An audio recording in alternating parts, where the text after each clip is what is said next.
सरकारने आता तरी सुधारावं, नाहीतर सरकार बदलू. संभाजीनगरमध्ये परतल्यावर सीजेपी संस्थापक अभिजित दिपकेंचा सरकारला इशारा. विद्यार्थ्यांवर पॅलेट गन का चालवली, दिपकेंचा सवाल.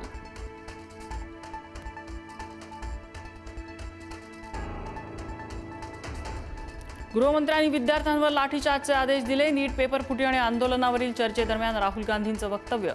राहुल गांधींनी पुरावा द्यावा, अन्यथा माफी मागा. किरेन रिजिजू यांचा राहुल गांधींवर पलटवार.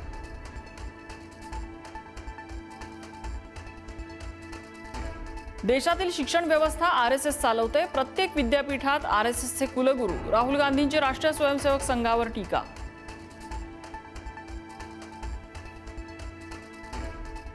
पंतप्रधानांबाबत जेन झी वापरत असलेली भाषा सहन करणार नाही. भाजप खासदार कंगना राणौत पुन्हा संतापली. तर तरुणांना गटारछाप म्हणणं योग्य नाही. खासदारांनीही जपून बोलावं. मंत्री महाजनांची प्रतिक्रिया. लोकसभेत परीक्षा सुधारणा विधेयक आवाजी मतदानाने मंजूर. विरोधकांच्या गदारोळात विधेयकाला मंजुरी. मनोज जरांगेंकडून पुन्हा एकदा आंदोलनाचा एल्गार. 29 ऑगस्टला अखेरचं पण निर्णायक आंदोलन. हैदराबाद गॅझेटियरनुसार प्रमाणपत्र मिळत नाही तोपर्यंत आंदोलन सुरू राहणार असल्याचा पवित्रा.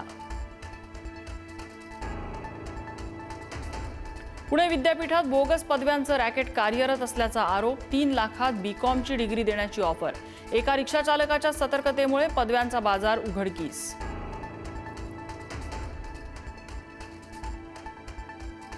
मुंबई पालिकेत महागड्या गाड्यांवरून सत्ताधारी आणि विरोधकांमध्ये जुंपली. इनोव्हा क्रिस्टाच्या मागणीवरून किशोरी पेडणेकरांचा महापौरांवर हल्लाबोल. तर स्वतः किशोरी पेडणेकरांनीही पाठदुखीमुळे नव्या गाडीची मागणी केल्याचं महापौरांकडून स्पष्टीकरण. एफडीएची नजर आता शाळांमधल्या कॅन्टीनवर. शाळेबाहेरच्या 50 मीटरच्या अंतरापर्यंत HFSS युक्त पदार्थ विकण्यावर बंदी.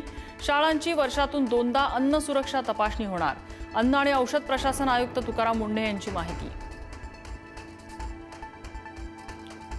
2 कोटींचं बक्षीस असलेला माओवादी नेता मिसिर बेसरा याला अटक. CRPF आणि झारखंड पोलिसांची संयुक्त कारवाई. धनबादच्या जंगलातून घेतलं ताब्यात. बेसराच्या अटकेमुळे नक्षलवादी चळवळीला जबर धक्का. पाकव्याप्त काश्मीरमध्ये निवडणुकांदरम्यान भीषण हिंसाचार. पाक लष्कराच्या गोळीबारात 30 आंदोलकांचा मृत्यू. 50हून अधिक जखमी. संपूर्ण POK मध्ये कलम 144 लागू. इंटरनेट सेवाही बंद.